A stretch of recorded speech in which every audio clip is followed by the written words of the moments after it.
agora vamos para a parte de função essencial à justiça. Por que eu acho que pode vir aqui alguma coisa na sua prova? Especialmente pelas atribuições do Ministério Público, que tem uma atuação super importante na defesa do meio ambiente. Então vamos lembrar aqui, ó. Quem são as funções essenciais à justiça? Deixa a tia te contar esse babado que fica fácil de você entender. O poder judiciário, ele é o poder do Estado que serve para quê? Solucionar conflitos de interesse. Então, eu digo A, você diz B. Como é que a gente resolve isso? No soco, letra A. Letra B, se xingando na internet. Ou letra C, levando isso a conhecimento do Poder Judiciário. Não é no soco, já vou adiantar para você. É levando isso para o Poder Judiciário. É o Judiciário responsável por dizer quem tem ou não tem o direito. Isso porque faz um bom tempo que acabou a história do olho por olho, dente por dente, não é mais bang bang, ninguém vai se chamar no duelo, certo? Deu treta, leva para o Judiciário solucionar. Só que o Judiciário, ele é regido por um princípio, como regra, que se chama princípio da inércia. Inércia, professora? Aquela minha prima lá de Minas Gerais? Nada a ver. A inércia significa que o Poder Judiciário, como regra, só age mediante provocação.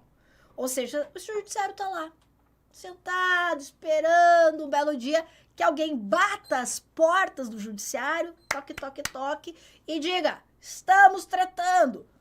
Alguém fez isso para mim. A pessoa violou meu direito. Está acontecendo isso. Preciso que você garanta esse ou aquele direito. Ou seja, o judiciário, ele é movido na pancada. Alguém tem que provocar ele. Aí ele reage e é ele que vai solucionar esse conflito. E a pergunta é, quem pode provocar esse judiciário? Quem vai lá bater as portas do judiciário e falar assim, ó, tá acontecendo isso aqui, resolve essa treta pra mim? As chamadas funções essenciais à justiça. Então, por isso eu gosto de pensar nelas assim, ó. Imagine o judiciário como um sol. Que lindo! Que em torno deste sol orbitam as funções essenciais. Sem hierarquia. Eu tenho aqui, ó, uma das funções que é o Ministério Público. O Ministério Público, ele é como se fosse o advogado da sociedade.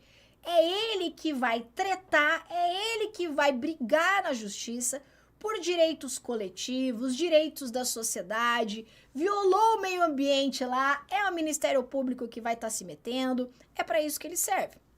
Uma das suas atribuições. Além disso, nós temos a advocacia. A advocacia, ela é formada pela advocacia pública e pela advocacia privada. A advocacia pública nada mais é do que os advogados dos entes da federação. Pensa comigo, você acha que a União, ela tem muito ou pouco processo contra ela? Chuta com o coração. É muito, mas tipo muito mesmo. Nesse caso, o que acontece? Ela já tem um escritóriozão de advocacia dela montado, com advogados lá que vão estar lá para defender ela. Nesse caso, então, esse mega escritóriozão de advocacia se chama Advocacia Geral da União. Você tá entendendo? Essa é a advocacia pública.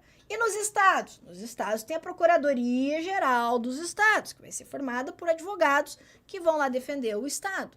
No município, Procuradoria do Município, vai ter advogados que vão defender os interesses do município, ok? É isso que é a advocacia pública. E a advocacia privada? Advogados dos particulares. Você tem um conflito de natureza privada lá, o exemplo que eu sempre dou, alguém bateu no seu carro, o cara foi lá e moeu o teu carro atrás. E daí você falou, e aí, camarada, que história é essa? Ah, não vou pagar não. Não, você freou do nada, aquela conversa e tal. Vai sair no braço, se matando na rua? Claro que não. Como pessoas civilizadas, vocês vão falar assim, ah, é? Deixa pra mim então, vou te processar. Aí você vai e processa a pessoa. Só que pra você processar a pessoa, você tem que chamar quem? Um advogado. Né? Nesse caso não é o Ministério Público, porque a gente não tá falando de interesse da coletividade. Não é um ente da federação, não vai ser advocacia pública, vai ter que ser o advogado privado. Eu me enquadro nessa galera aqui da advocacia privada atualmente. E eu tenho ainda, por fim, a defensoria. A defensoria, ela vai fazer aqui a defesa, né, orientação jurídica, defesa em todos os graus, judicial e extrajudicial, daquelas pessoas que a Constituição chamou de necessitados. Aqui a gente vai falar a melhor expressão nos vulneráveis, nos hipossuficientes. Então, por exemplo, aquela pessoa que não tem condições de pagar um advogado, né, de pagar o processo ali sem prejuízo do próprio sustento. Aí, para a gente poder garantir o acesso à justiça, o Estado cria uma função e diz assim, ó, você que vai cuidar dessas pessoas que não têm condições de arcar aqui com advogado, que é a Defensoria Pública. Então, veja que todo mundo aqui é responsável por provocar o Poder Judiciário. Uns vão defender interesses da sociedade, da coletividade, outros dos entes federados, outros interesses particulares, outro interesse das pessoas em situação de vulnerabilidade e de hipossuficiência. Ok aqui? E a Constituição vai dizer o que cada um desses entes deve fazer. Eu trouxe um resuminho aqui para você, mas eu já meio que te adiantei ali, né? Expliquei o que cada um faz. Vale a pena você ler os artigos, mas eu quero me dedicar à figura do Ministério Público. Isso porque, você sabe, o Ministério Público tem um papel importante na defesa do meio ambiente. A gente precisa entender onde que entra meio ambiente, essa questão da proteção ambiental aqui na atuação do MP. Olha só. A Const vai dizer o seguinte, que compete ao Ministério Público a defesa da ordem jurídica. Olha aqui comigo na tela. O que é a ordem jurídica? As normas. Existe um monte de lei e norma que dizem como as coisas devem funcionar. É o Ministério Público que vai atuar como esse fiscal. É ele que vai verificar se a lei está sendo cumprida num processo judicial mesmo. Então, vou te dar um exemplo. Uma ação que envolva lá criança, família, certo? Tem um menor de idade envolvido. O Ministério Público vai estar no processo. Ele não é o autor da ação, muitas vezes. Ele não é réu. O que ele está fazendo lá? Por que ele está lá? Por que colocaram o Ministério Público? Ele não é autor, ele não é nada. Ele está lá como fiscal da lei. Ele está lá para ver se a lei está sendo cumprida. No juridiquês, a gente fala que o Ministério Público atua como custos legis. O povo do direito é metido, rapaz. É custos ou custos legis. Aqui é o tal do guardião da lei. Mas quando a gente fala em lei, não é só a lei lá do legislativo, é em todo o nosso ordenamento jurídico. O Ministério Público também atua aqui na defesa do regime democrático, da democracia. Aqui a gente pode dar exemplo, a atuação do Ministério Público no processo eleitoral. Vou colocar aqui, ó. No processo eleitoral, mas não só, tá? O Ministério Público atua no combate à corrupção, né? Na promoção da transparência. Tudo isso é o Ministério Público atuando em defesa do regime democrático. E o MP também atua na defesa daqueles interesses sociais ou ainda individuais indisponíveis. Vamos lá. O que seriam interesses sociais? Interesses sociais a gente pode dizer que são aqueles interesses ou direitos difusos e coletivos. Difusos e coletivos. Vou fazer a diferença de cada um. E ainda a Constituição vai dizer que ele atua na defesa de interesses individuais indisponíveis. Direito indisponível é aquele que você não pode abrir mão, que você não pode dispor dele. Quer ver? Você tem um carro. Você pode abrir mão do seu carro? Você pode vender o seu carro? Claro que sim, claro que sim. Ele é um direito disponível. É a sua propriedade, você pode dispor dela. Agora, você pode dispor da sua vida? Não.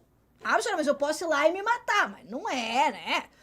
Não é assim. Se a gente pudesse dispor da própria vida, não teria crime contra a vida, que a pessoa pode dispor, falar, foi lá e matou, não dá nada. Não. Ou seja, é um bem indisponível. Você não pode dispor da sua integridade física, da sua saúde. Então, a gente vai dizer que é um direito indisponível. Então, por exemplo, imagine a seguinte situação. Imagine, eu vou dar um exemplo de um amigo meu, tá? É uma história triste, mas eu gosto de falar porque é um exemplo e talvez esses exemplos fixem na sua memória. Eu tenho um amigo, muito amigo meu, que ele morava em Curitiba, ele mora ainda em Curitiba, e ele sofreu um acidente que ele caiu do 3º andar do prédio onde ele morava. Foi na sacada e costumava fazer isso, ele foi sentar na beirada da sacada, se desequilibrou e caiu. E ele bateu a cabeça e hoje ele vive numa cama. Até visitei ele esses dias e eu acho que ele me reconheceu. Foi bem legal. E daí ele fica lá, de cama. Aí a mãe dele teve que parar de trabalhar, hoje ela ainda faz uns bicos, algumas coisas. O pai ali, todo mundo, para poder dar condições para que ele possa ter uma vida com uma certa dignidade. E ele precisava de um medicamento para, não sei o que era, porque ele come por sonda, eu não sei explicar. Mas ele precisava desse medicamento específico. E eles não estavam conseguindo esse medicamento, que não é um medicamento caríssimo, de alto custo, nem nada disso. E eles não estavam conseguindo lá no SUS e tudo mais. E daí, na época, a mãe dele, que é minha amiga, né? Ele era meu amigo, mas a mãe era mais minha amiga. A gente trabalhou junto e tudo mais. Eu falei assim, vai no Ministério Público. Vai no Ministério Público. Porque eles podem te ajudar. Porque nesse caso aqui, eu estou falando de um direito individual dele, esse meu amigo Bruno, mas que é indisponível. Ele precisa desse medicamento. Para garantir o quê? Para garantir o direito à sua saúde. E é um dever do Estado garantir. Então, pode o Ministério Público atuar aqui para defender o interesse individual, desde que ele seja indisponível. Vocês estão entendendo? Tá. E graças a Deus ele conseguiu. Parece que também tem um leite que ele toma, que é uma suplementação, sabe? Que consegue passar lá pela sonda. É uma situação, gente, assim, ó, muito triste, sabe? Mas eles convivem com isso e convivem ainda com um bom humor, assim, absurdo. Só Deus pra dar força mesmo. E eles conseguiram esse medicamento. Ela vai lá todo mês, só que ela tem que ir todo mês com a decisão judicial para poder ter lá acesso a um negócio assim, tá? Então, o Ministério Público, ele pode atuar na defesa de interesses individuais indisponíveis. Só que a gente precisa fazer a diferença entre direito difuso e direito coletivo, que parece, mas não é a mesma coisa. Quer ver? Vem comigo. Olha aqui. O que é direito difuso? Direito difuso é aquele direito que é de todos. Ele é de todos e ele ainda é indivisível. O que é um direito indivisível numa linguagem que a gente consiga compreender? Porque ninguém aqui vai ser mestre e doutor em direito, né? Não é esse o objetivo. Direito indivisível é aquele em que o benefício do direito ou o prejuízo vai atingir todo mundo de forma indistinta. Vamos pensar. A poluição. Então, imagine uma indústria que está liberando gases poluentes além lá dos padrões permitidos. Isso está gerando uma poluição naquele município. Nós tivemos aqui a violação de um direito. Qual? Meio ambiente. Esse direito eu consigo dividir, identificar, olha, a Adriane teve um prejuízo X, o Beltrano teve... Eu não consigo determinar, porque atingiu todo mundo. Ah, professora, mas eu soube do caso que o cara teve um problema pulmonar por conta daquela poluição.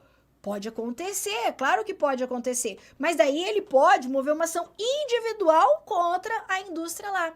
Só que a atuação do Ministério Público não vai levar isso em consideração. A atuação do Ministério Público vai levar em consideração que foi um prejuízo a um bem que prejudicou todo mundo. Entendeu? E eu não consigo individualizar um grupo ou categoria de pessoas que foi atingida por aquela violação daquele direito. Então, quem foi prejudicado? Todo mundo que passou ali e respirou foi. Quem são essas pessoas? Eu sei lá. São pessoas indeterminadas. E essas pessoas, que eu não consigo dizer quem são, elas são ligadas por uma circunstância de fato. Ou seja, existe uma situação que levou elas a ter a violação daquele direito. Ou seja, todo mundo que mora naquela cidade, todo mundo que passou na frente daquela indústria. Você tá entendendo? Então, existe um fato, uma situação, uma circunstância que faz com que essas pessoas sejam titulares desse direito que foi ali violado. Por isso que o melhor exemplo de direito difuso é o meio ambiente. O meio ambiente é o teteio, é o coisinha querida, é o tchutchuco aqui. Vamos pensar outra coisa. Segurança pública. Quem tem direito à segurança pública? Todo mundo. Quando o Estado não garante segurança pública, quem é prejudicado? Todo mundo. Todo mundo. Adriane, eu, todo mundo. Todo mundo. Eu não consigo dizer, ela foi mais prejudicada. Às vezes pode ser, porque daí naquele caso ela foi assaltada, não sei. Mas eu não consigo individualizar ali concretamente a situação. Por isso, indivisível. Você tá entendendo? Um outro exemplo.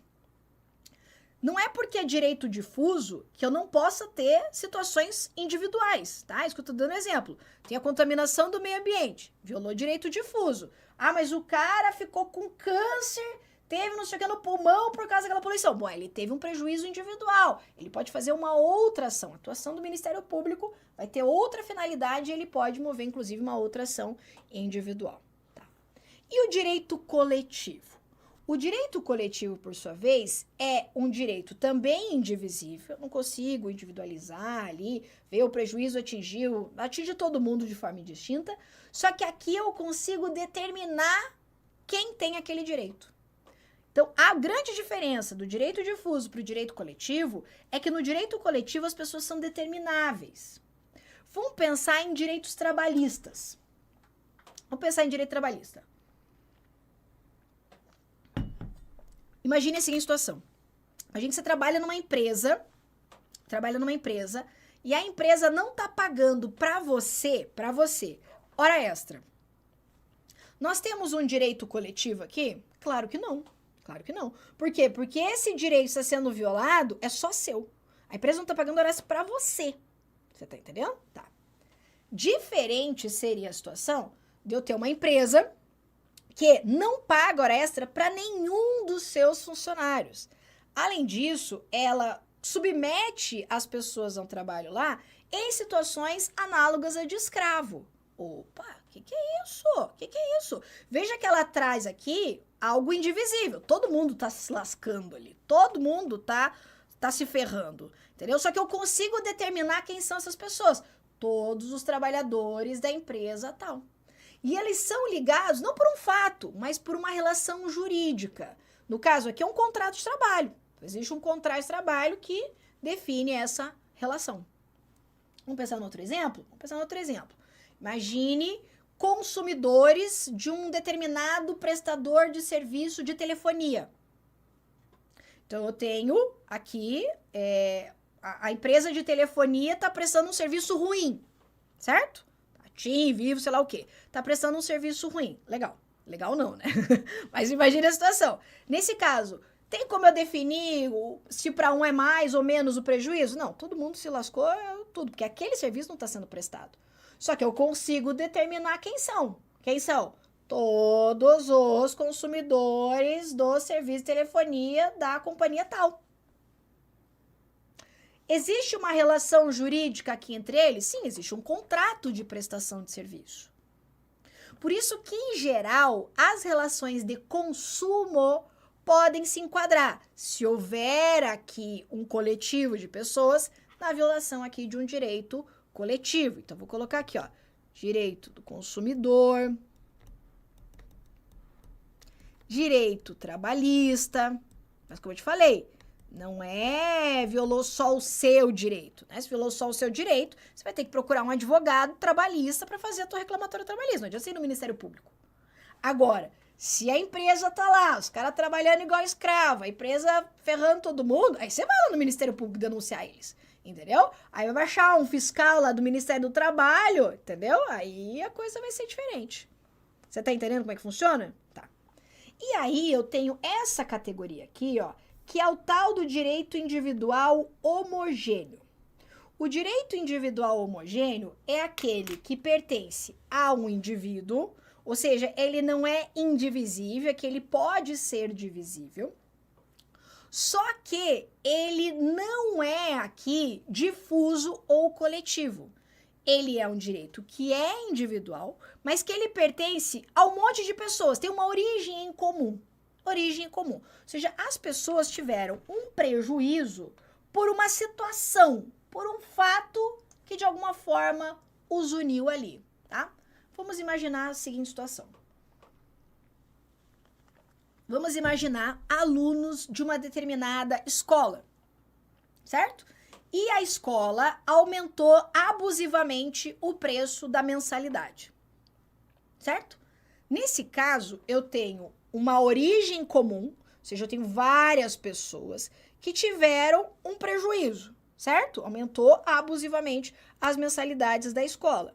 Como eu tenho várias pessoas, a gente vai dizer que isso é um direito individual homogêneo, porque é de várias pessoas, ok?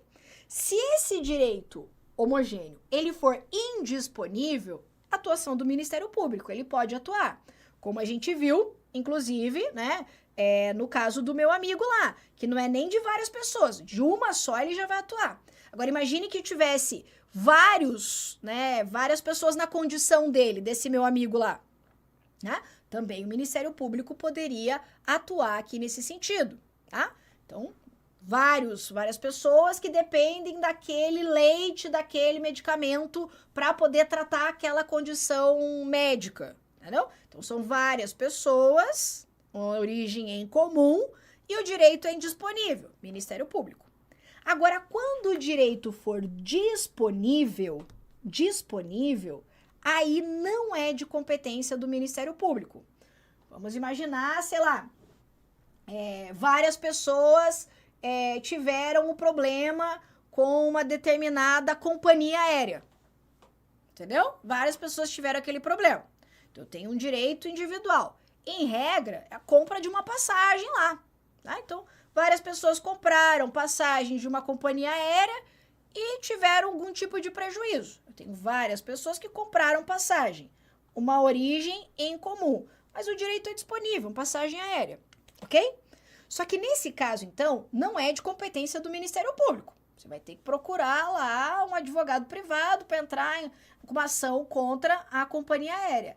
Agora, se eventualmente essa situação de problema com essa companhia aérea gerar uma relevância social, tipo um negócio que tá grande, que tomou uma proporção gigantesca. Por exemplo, essa mesma companhia tá dando problema, caiu o avião.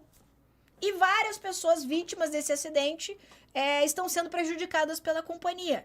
Veja que uma coisa que era para ser ali, negócio disponível, torna algo que tem uma relevância social. Aí, neste caso, vai ser a atuação do Ministério Público, ok? Então, veja, o Ministério Público, ele atua na defesa de direitos difusos, direitos coletivos e também direitos individuais homogêneos, ponto. Se for direito individual homogêneo disponível, se a questão falou direito individual homogêneo disponível, aí só vai ser de competência do Ministério Público se houver interesse social. Tá? Como que isso aqui já caiu? Vamos lá. A gente vai fazer uma questão da sua banca e eu vou trazer uma questão de outra banca só para você treinar. Porque, olha, se tem uma banca que eu conheço, é a Sebrasp. E a Sebrasp, ela é assim, ela cobra aquelas mesmas coisas. Aí ela olha para as amigas são as outras bancas. E ela olha e fala assim, que interessante aqui essa pergunta que ela fez. Vou fazer também do meu jeito. Então, às vezes, a gente gosta de olhar para questões de outras bancas, porque às vezes elas se copiam, tá? E não sei porque me dando um negócio no coração que eu acho que vai vir alguma coisa desse negócio de direito individual homogêneo. Então, vamos lá.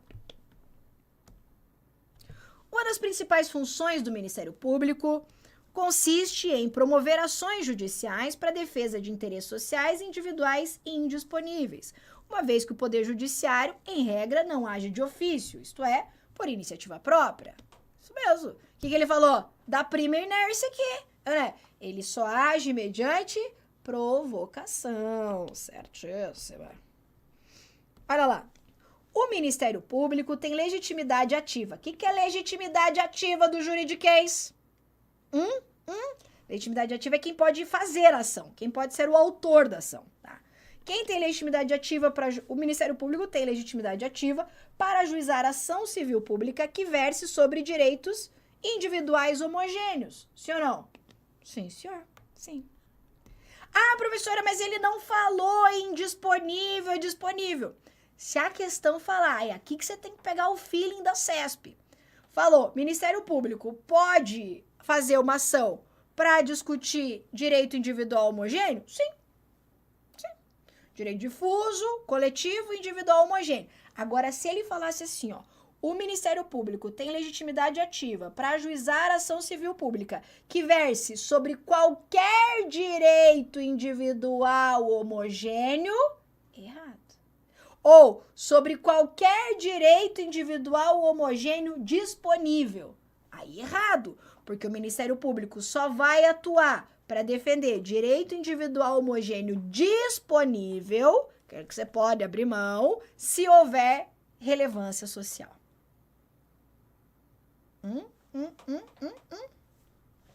Vamos ver esse da FGV para ver se você pega o fio da meada e eu vou transformar essa questão numa questão CESP para você ver. Olha lá. Em determinada comarca, foram detectados 3 problemas. Um morador escutava música em volume acima do aceitável, o que incomodava o seu confrontante, o seu vizinho. Vamos analisar que tipo de direito que é esse? Se é um direito difuso, se é um direito coletivo, se é um direito individual homogêneo, ou se é só um direito individual mesmo. Tá. Veja que eu tenho um vizinho barulhento e o cara tá fazendo barulho. Certo? Aí o cara tá fazendo barulho e eu tô incomodado. Existe algum direito difuso? Várias pessoas estão sendo prejudicadas? Um número que eu nem consigo determinar? Não. Então não é direito difuso. Ah, professora, mas dependendo do volume, pode ser poluição sonora? Não viaja. Se meu pai fosse minha mãe, que fosse meu tio, que fosse minha sobrinha, era aquela série Dark, entendeu? Não viaja na questão do CESP. Responde o que está escrito ali. Então, se ele falou que é o morador que tá ouvindo música e o vizinho só que tá incomodado, só tá fazendo barulho. Vizinho sendo incomodado. Falou acima dos limites, dos padrões. Não falou nada. Não falou nada. Não falou que ninguém tá ficando surdo, não falou que tá incomodando geral. Então, neste caso, a gente está diante de um direito individual. Ah, não é homogêneo? Claro que não. Quantas pessoas estão incomodadas? Só um. Só um tá incomodado. Ninguém vai ter incomodado. Só o vizinho. Às vezes deve ser até um vizinho chato. Tá se incomodando com o barulho do outro, tá lá ouvindo uma musiquinha sendo feliz. Mas é que às vezes tem uns vizinhos chatos também que ouvem umas músicas, né, no talo. Enfim, nesse caso é um direito individual. Se ele achar que o cara tá exagerando ali no negócio de direito de vizinhança, ele vai ter que achar um advogado particular e entrar com uma ação contra ele. Você tá entendendo?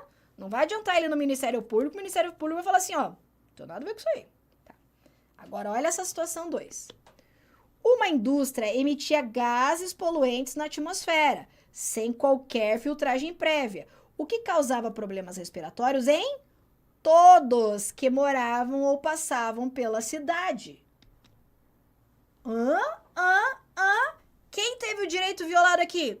Todo mundo. Eu consigo determinar essas pessoas? Não, são pessoas indetermináveis. Que direito que eu estou violando aqui? Meio ambiente. Consigo fatiar o meio ambiente? Consigo individualizar aqui? Não. Todo mundo tem problema respiratório. Nesse caso, nós estamos falando em que tipo de direito? De um direito difuso. Difuso. E aqui sim tem Ministério Público.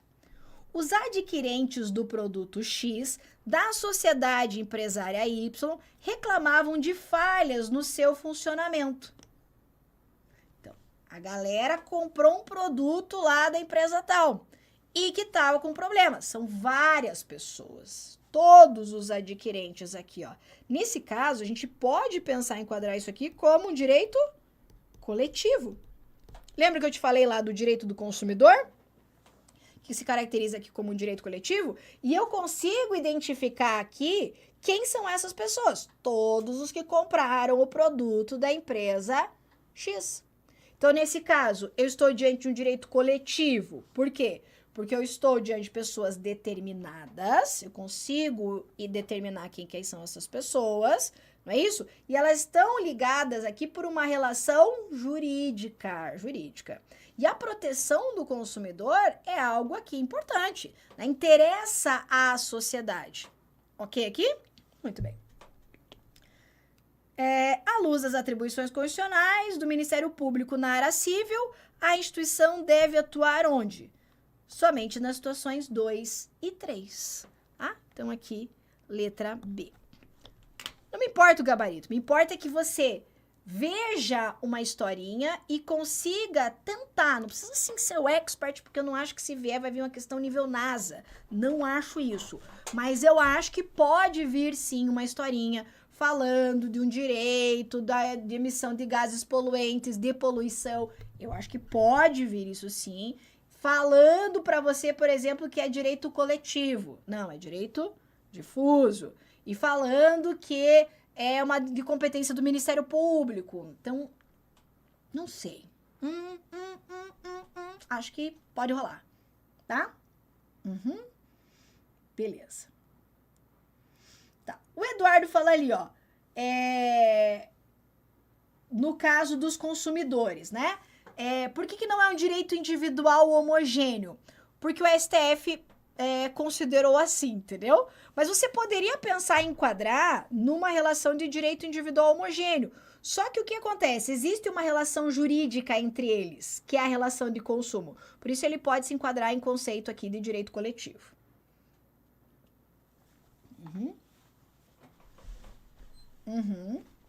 É que o Supremo Tribunal Federal já defendeu a ideia de que, em se tratando de relação de consumo, assim, a gente tem aqui a figura do direito coletivo. Mas isso não impede, por exemplo, de você enquadrar ele como individual homogêneo que tenha relevância social. O que não pode é você pensar no direito individual homogêneo como qualquer coisa sendo de competência do Ministério Público, tá? Ah, qualquer probleminha ali da galera vai ser de competência do Ministério Público. Não. Tem que ser um probleminha que gere um impacto. Relações de consumo geram essa relevância. Ok? Tá? Deixa eu ver aqui. Muito bem.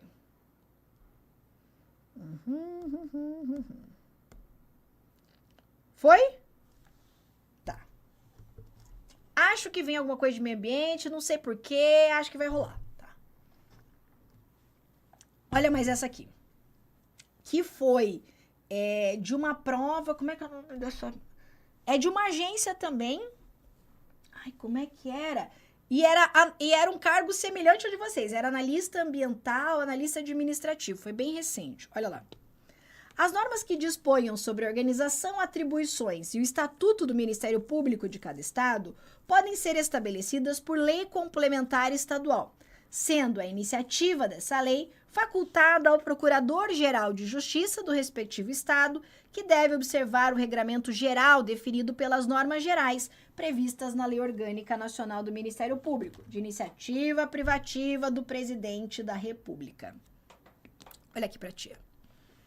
Falando de Ministério Público, aqui é uma parte meio chatinha, eu confesso. Mas se vier, ninguém vai saber responder esse trem aqui. Agora você vai saber. Olha só. O Ministério Público, ele tem uma regulamentação, certo? Então, ele vai ter um estatuto, regras que vão regulamentar ele. Lembra que eu tenho o Ministério Público da União e eu tenho o Ministério Público dos Estados. São ministérios públicos diferentes. Ministério Público da União e eu tenho o Ministério Público dos Estados. Olha o que a Conste vai me dizer. Esse esqueminha vai salvar. Quando for para dispor sobre organização, atribuições e o estatuto do MPU, é Lei Complementar Federal. Quando for para falar sobre essa mesma coisa no Ministério Público dos Estados, é Lei Complementar Estadual. Joia? Então, para dispor como é que vai funcionar a organização, atribuições do Ministério Público da União, Lei Complementar Federal. Dos Estados, Lei Complementar Estadual. Joia? Na prova vai falar lei ordinária, não é? É lei complementar. Agora, se ele quiser arrancar o corinho um pouquinho mais, ele vai te perguntar quem tem a iniciativa para elaborar esse projeto de lei. E em se tratando do MPU, quem pode é o presidente e o Procurador-Geral da República, que é o chefe do Ministério Público da União. Mas se for do Ministério Público dos Estados, aí só o Procurador-Geral de Justiça, que é o chefe do Ministério Público Estadual. Não pode o governador. Isso que você vai pensar assim, se no âmbito da União pode o presidente e o PGR, no âmbito do Estado deve poder o governador e o PGJ. Só que não. Isso porque existe jurisprudência do STF dizendo que não. Então vamos anotar. O governador aqui, ó, não tem competência. STF diz que é inconstitucional a atribuição de iniciativa privativa ao governador do estado para leis que disponham sobre a organização do Ministério Público Estadual. Então, falou de ministérios públicos, quem que vai regulamentar isso aqui? Lei complementar. Se é do MPU federal, aqui do MPU da União, quem vai fazer isso é lei complementar de iniciativa do presidente ou do Procurador-Geral da República. Se é do Estado, só do Procurador-Geral de Justiça. O governador perdeu aqui. Tá. Agora, mais um detalhe. Para que os estados possam dispor sobre o seu Ministério Público, a Constituição diz que a União deve criar uma lei federal. Essa lei federal vai dispor sobre normas gerais para a organização do Ministério Público dos estados. Lembra da competência concorrente? A gente falou hoje, no caso. Tipo, neste dia. Você tem que lembrar. A competência concorrente é aquele que a União cria a norma geral e o estado vem e suplementa. Não é isso? Para legislar sobre Ministério Público, a competência é concorrente. Logo, a União aqui vai criar as normas gerais, dizendo como que os estados devem organizar os seus próprios ministérios públicos. Certo? Só que essa lei, no caso, é ordinária. Ai, Deus! É lei ordinária. Então, a norma geral, que vai dizer como os estados devem se organizar, é lei ordinária. A lei que vai instituir mesmo, estabelecer a organização do Ministério Público do Estado, é complementar. E nesse caso, é de iniciativa apenas do presidente. Eu sei, você fica só até que tá joia. Agora volta para responder a questão comigo. As normas que disponham sobre a organização, atribuições e estatuto do Ministério Público de cada estado podem ser estabelecidas por lei complementar estadual. Até aqui, joia? Vai dispor sobre estatuto, sempre lei complementar. E a iniciativa da lei complementar é do Procurador-Geral do Estado, do Procurador-Geral de Justiça, né? Se é do Ministério Público da União, Procurador-Geral da República e Presidente. Se é do Estado, só do Procurador-Geral de Justiça, que é o nome do chefe deles lá, tá? Sendo a iniciativa dessa lei facultada ao Procurador-Geral de Justiça do respectivo Estado. Só que na hora deles criarem essa lei, eles têm que observar a norma geral. Lembra? Competência concorrente. Que deve observar o regramento geral, definido pelas normas gerais previstas na Lei Orgânica Nacional do Ministério Público, de iniciativa privativa do presidente. É isso aqui. Eu trouxe isso aqui porque é uma questão que caiu recente. E o que acontece? A banca vê que a galera se lascou-se. Entendeu? Eles veem isso. Lascou-se, se lascaram tudo. Vamos repetir a dose. Então, pra você não cair, tá aqui. Beleza? Beleza. Poder legislativo. O povo vai querer me matar tudo aí do atendimento, do que tá gravando, mas eu já vou terminar. Poder legislativo. Eu meio que já te adiantei um pouquinho sobre isso. Olha lá. Agora dá pra lembrar, né? Mas bate assim na revisão. Pode ser que na revisão eu fale alguma coisa, sei lá, se eu coloquei isso na revisão. Mas isso aqui é coisa pra gente ver agora, pra você fazer a prova domingo mesmo. Olha lá. De poder legislativo, eu quero destacar aqui as competências que nós temos do Congresso Nacional, da Câmara e do Senado. Olha aqui pra tia, joga os ombrinhos pra trás, isso aqui é bem importante. Lembra que eu disse pra você, quando começamos, quando tudo era mato, a gente estava falando de indígenas ainda, eu disse pra você que o Congresso Nacional tem dois tipos de competência. Competência legislativa, que é competência para fazer, muito bem, lei. E eu tenho a competência exclusiva, que é a competência para expedir um negócio chamado de decreto legislativo. Inclusive, para autorizar a exploração em área indígena, depende de decreto legislativo aqui do Congresso Nacional, competência exclusiva. Olha aqui esse meu esqueminha. O Congresso Nacional, então, tem competência legislativa, você vai encontrar no artigo 48, e ela se materializa através de lei. Se é lei, é porque a gente vai ter aqui a participação do presidente da República. Ou seja, depende de sanção do presidente. Sabe que é sanção, né? Não é o da Dalila lá ou o coelhinho da Mônica. Sanção é o presidente concordando com o projeto, anuindo. Então, para o projeto de lei virar lei, depende de sanção do presidente da República. Então, no exercício de competência legislativa, depende de sanção do presidente. Agora, quando o Congresso age no exercício de competência exclusiva, que é decreto legislativo, não tem sanção do presidente. Vou criar a questão aqui na minha cabeça agora, que eu acho que ela vai estar lá na tua prova. Vai estar dizendo assim, ó. É competência exclusiva do Congresso Nacional autorizar a exploração de riquezas minerais em áreas indígenas. Competência essa que depende de sanção do presidente da República. P. Professora do céu, calma. Calma que eu tô voltando aqui pra terra. Repita. Repita e presta atenção. Presta atenção. É competência exclusiva do Congresso Nacional autorizar a exploração de riquezas minerais em áreas indígenas, através, sei lá, de decreto legislativo que depende de sanção do presidente. Não! Se é decreto, não depende de sanção. Sanção que não é da Dalila, nem do coelhinho da Mônica, é só para competência legislativa. E sabe por que aqui não precisa de sanção? Porque geralmente isso aqui é para controlar o presidente. Então, se é para controlar o homem, como é que a gente vai permitir que ele participe do rolê? O presidente quer autorizar a exploração. Ele vai pedir para explorar. Aí ele vai ter que sancionar isso aqui? Ué, ele que tá pedindo? Como é que ele vai sancionar? Para que ele vai sancionar? É a gente controlando, é a gente, Congresso, controlando o presidente. Vou te dar um outro exemplo. O presidente da República é ele quem declara o chamado Estado de Defesa, Estado de Sítio e Intervenção Federal, certo? Essa parte de defesa do Estado cai lá para analista administrativo. Mas mesmo assim pode vir para os dois cargos isso aqui que eu vou falar, tá?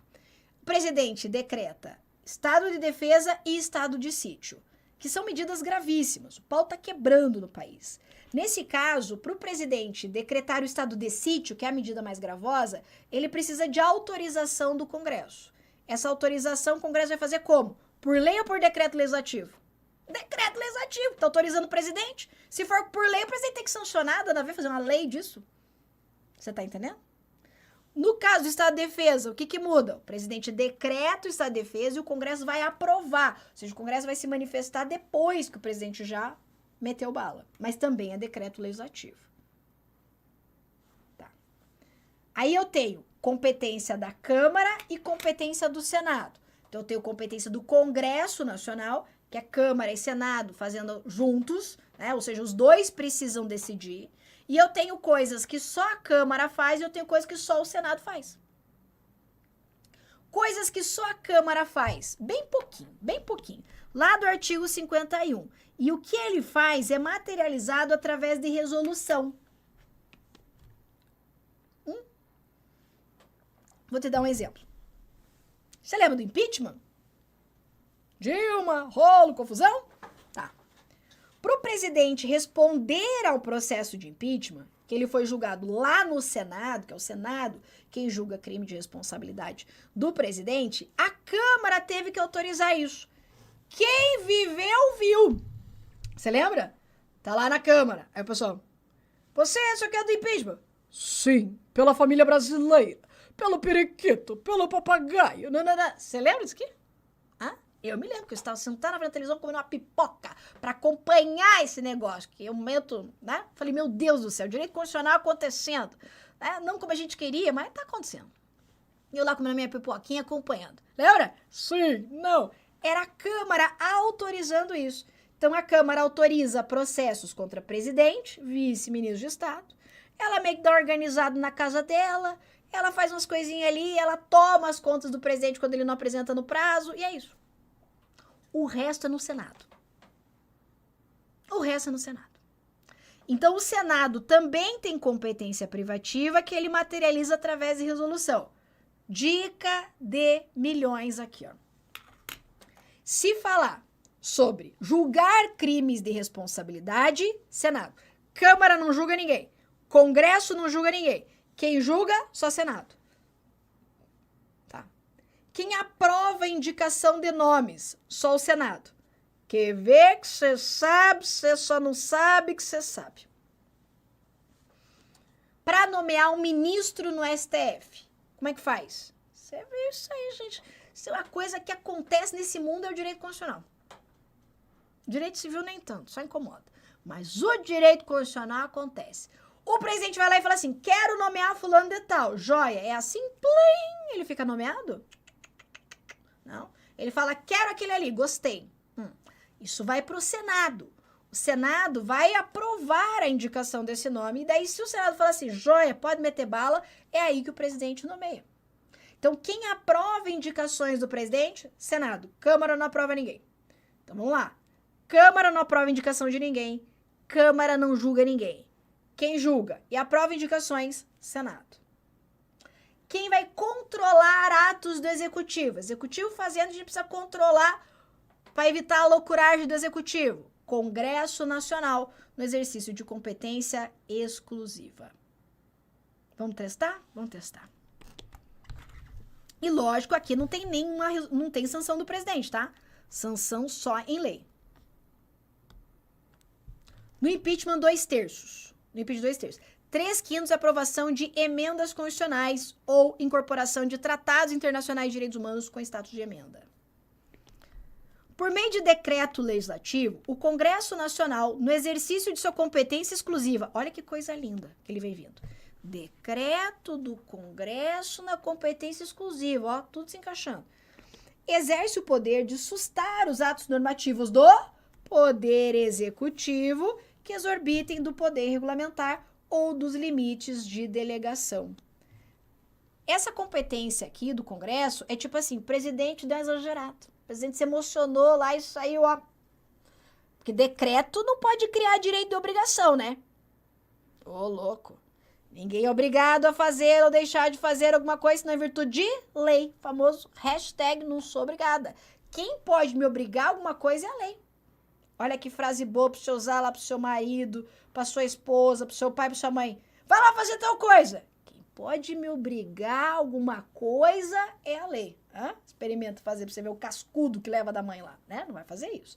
Mas é a lei que pode me obrigar. Então, o presidente, na hora de expedir um decreto, ele não pode transformar o decreto em lei. O decreto serve só para regulamentar a lei. Então, se na hora dele expedir um decreto, ele dá exageradinha, o Congresso pode ir lá e sustar aqui os efeitos desse decreto, que extrapolaram os limites, portanto. Tá? Isso é o quê? O Congresso controlando o Executivo. Então, certíssima. É de competência exclusiva do Congresso Nacional, por meio de resolução, apreciar tratados, atos, acordos e convênios internacionais e demais instrumentos de política externa. O que está errado aqui? Se é competência exclusiva, a regra é decreto legislativo e não resolução. Resolução é instrumento para competência da Câmara e competência do Senado. Vamos aproveitar e revisar isso aqui. Quem assina tratados internacionais? Presidente. Ele vai lá e assina um tratado internacional. Esse tratado já está valendo aqui? Claro que não. Para ele valer aqui dentro, ele precisa ser incorporado ao nosso ordenamento jurídico, essa estrutura hierarquizada e tal que a gente tem de normas. Lembra que, para que ele possa ser incorporado, ele precisa passar por essa aprovação do Congresso Nacional, que ele faz no exercício de competência exclusiva. Então, por isso, errada. Artigo 50 da Constituição, e eu prometo que eu já vou só fazer as questões para a gente encerrar, para ninguém me odiar. E esse artigo, é aquele artigo que eu tô falando vai cair, vai cair, vai cair. Escuta o que eu tô falando que vai cair. O que é isso aqui? É uma pegadinha mesmo no artigo 50, que ele fica ali escondidinho. Eu só tô vendo a hora que a banca vai descobrir ele. E vai ser em breve. E se for na sua prova, nós vamos arrasar. Como que Nelminha fala, gente? Se você tá falando ali, eu não entendi. Como é que ela fala? Tomara que caia na sua prova? Como é que ela fala? Me ajudem pra gente homenagear a Nelma. Como é que ela fala? Tomara que caia na sua prova. Ah, tomara que caia. Mas ela... E a elegância com que ela fala isso? E ela... Tomara que caia na sua prova. Eu não consigo fazer, gente, porque ela é muito diva. Tomara que caia na sua prova. Eu já falo, tomara que caia na sua prova, pra arrancar a cabeça da banca. Ela, tomara que caia na sua prova. Então, tomara que caia na sua prova. Diva é diva, né, gente? Diva é diva. Ela fala tão serena que a banca nem sabe que ela tá mandando a banca se lascar, né? Que ela tá mandando a banca se lascar. Tomara que caia na sua prova, senão nós vamos arregaçar com a banca. E a banca tá lá, olha que bonito que ela tá falando. E ela tá na banca. Ora. E como é que ela fala? Não sei o que, ou vixe. Ela falou dessa também, né? Não fala dessa? Não sei o que, ou vixe. Né? Muito maravilhosa ela. Tá, eu não consigo. Mas em homenagem a ela. Tomara que caia na sua prova. Certo, errado ou vixe? Eita, agora. Certo, errado ou vixe? Vamos lá aqui para o artigo 50 da Constituição. O artigo 50, ele vai falar de duas situações distintas. Da Câmara, do Senado, das comissões, o que eles podem fazer. E ainda eu tenho uma outra coisa que são os pedidos escritos. Então, eu tenho a convocação para prestar depoimento pessoalmente, que é vem aqui trocar ideia no tete-a-tete, vem aqui conversar comigo. E eu tenho um negócio que é fazer pedidos escritos de informações. Opa, volta aqui. Estou no artigo 50 da Constituição. A Constituição vai me dizer assim, ó. Quem pode fazer essa convocação? Quem pode falar assim, ei, você, vem aqui me explicar o que tá rolando. Quem pode fazer isso aqui? Ela vai dizer que são as casas do Congresso Nacional, Câmara e Senado e as suas comissões. Então, Comissão de Constituição e Justiça, Comissão de Orçamento, CPI. Então, as casas e as comissões podem, Miguel, vem aqui esclarecer o que está rolando.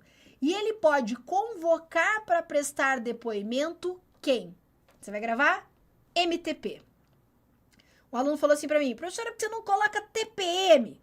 Acho até que ficaria melhor, mas o meu cérebro gravou MTP e eu não consigo desvirar isso aqui. Então, vai ficar. MTP pode convocar ministros de Estado, titulares de órgãos subordinados ao presidente, por exemplo, delegado lá da Polícia Federal, coisa assim. Então, são aquelas pessoas que estão diretamente relacionadas ali com o presidente. E o tal do presidente do Comitê Gestor de Imposto de Bens e Serviços. Caso essas autoridades que foram convocadas para se explicar não compareçam e não justifiquem, eles cometem crime de responsabilidade. Vamos criar? Vamos criar uma questão. Imagine a seguinte situação. Uma historinha falando da situação das queimadas, Pantanal, Amazônia e tudo mais. Aí dizendo que a Câmara dos Deputados, preocupada com a situação envolvendo as queimadas, convoca o ministro do Meio Ambiente para prestar esclarecimentos, o qual não comparece de forma injustificada. Aí vem lá a afirmação dizendo que comete crime de responsabilidade a sua ausência injustificada. É isso aqui. Tá? Então, quem pode convocar? Casas e comissões. Quem essas casas e comissões podem convocar? MTP. Pode convocar aqui o próprio presidente da República para se explicar? Poderia a Câmara, por exemplo, convocar o presidente da República para se explicar? Não pode, não pode. Quem que eles podem? MTP. Se o presidente quiser ir lá de boa vontade, tipo assim, tô aqui, pessoal, vamos lá, é opção dele. Mas quando a gente fala em convocar, vem, Vem agora. Vem já, senão vai dar rolo. Tem consequência se você não vier. Ok? Isso é convocação. Pedidos escritos de informações. É mandar pra pessoa se explicar escrevendo. Não é pra ir lá. Não é pra ir lá. É pra, ó, me manda essas informações. Pedidos escritos. Quem pode solicitar esses pedidos? As mesas. Mesa da Câmara é mesa do Senado. Não é a Câmara ou o Senado. Não é a comissão, é a mesa. Senhora do céu, a mesa é. A mesa é um órgão de direção da casa. Quem que ela pode fazer esse pedido? Para quem ela pode fazer? MTP também. Se eles não atenderem em 30 dias ou se recusar e prestar informação falsa, crime de responsabilidade. Olha só, não vai confundir. Imagine a seguinte questão dizendo assim. A Câmara dos Deputados encaminhou pedidos escritos de informações para o ministro do Meio Ambiente para que este se justifique a respeito das queimadas e incêndios na Amazônia do Pantanal. Tá errado. Tá errado. Porque a Câmara não pode fazer esse pedido escrito. Quem faz pedido escrito é a mesa.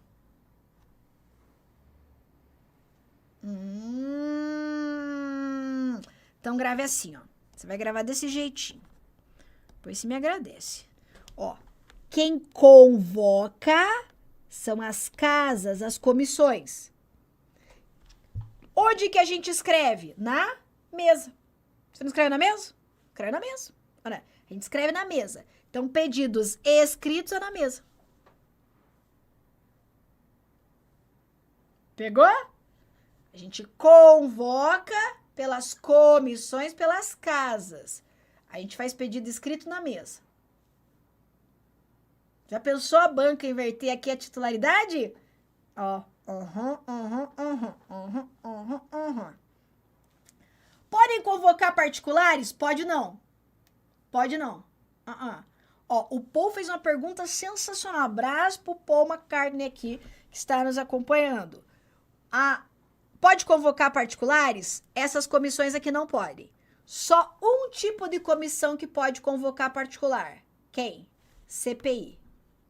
Só a CPI pode convocar particulares. E aqui você vai lembrar do velho da van. Lembra do velho da van? Que foi chamado lá na CPI da Covid? Velho da van. Então, só a CPI convoca particulares. As comissões e as casas não podem. O que elas podem é solicitar o depoimento de particular. Solicitar é, por gentileza, senhor velho da van, o senhor gostaria de comparecer e se explicar? Vai se quer. Convocar vem que senão nós vamos mandar te buscar. Quem pode convocar particulares? Só a CPI. Essas comissões podem só solicitar. Muito bom. Classificação das constituições, aqui só pra gente dizer que eu falei, tá? Mas isso aqui eu trabalhei no nosso reta final, né? Dei o bizu do Pedra Fund aqui. Só que assim, é aquela decorebinha que vale a pena você dar aquela pegada antes aqui pra não cair numa questãozinha fácil, né? De prova, tá? Não é que é fácil, é que é decoreba, né? Não vamos errar decoreba, vamos errar uma questão mais chururu, né? Olha lá. Quanto à estabilidade, a Constituição Federal de 88 é classificada como semi-rígida, na medida em que admite modificações, desde que observado o procedimento legislativo especial e desde que as alterações não tenham por objeto cláusula pétrea. Quanto à estabilidade, que é a questão da alterabilidade, a nossa Constituição ela é o quê? Rígida. Por que a nossa Constituição é rígida? Porque ela tem um processo diferenciado para elaborar uma emenda à Constituição, ou seja, para alterar o seu texto, do que o processo de elaboração de uma lei ordinária. Por exemplo, para fazer uma lei ordinária, aprova em cada uma das casas do Congresso Nacional, Câmara, Senado, maioria simples, maioria de quem está lá, dos presentes, sanção do presidente, foi pro vinagre, já era, tá valendo. Emenda à Constituição, não é tão simples assim. Eu só tenho algumas pessoas que podem propor, não é uma galera. Tem que passar pelas duas casas do Congresso Nacional, mas em 2 turnos, ou seja, vai ter 2 votações em cada casa. E tem que ser aprovada em todas as votações pelo quórum de 3/5, que é mais que maioria absoluta. Ou seja, um quórum diferenciado aqui. Então, por isso que ela se classifica como uma Constituição rígida, tá? Agora, lembrando também que é possível a emenda à Constituição sobre matéria de cláusula pétrea. A senhora pode emenda sobre cláusula pétrea? Sobre sim. O que não pode é emenda para abolir cláusula pétrea. Vamos dar um exemplo. Cláusula pétrea, um exemplo de cláusula pétrea. Direitos e garantias individuais, certo? Pode vir uma emenda à Constituição falando de direitos individuais? Claro que sim. Nós tivemos até uma, que inseriu o direito à proteção dos dados pessoais como direito fundamental na Constituição. Problema nenhum. Agora, o que não pode é ter uma emenda para abolir, para acabar com ela, mas que tenha como objeto que não pode abolir.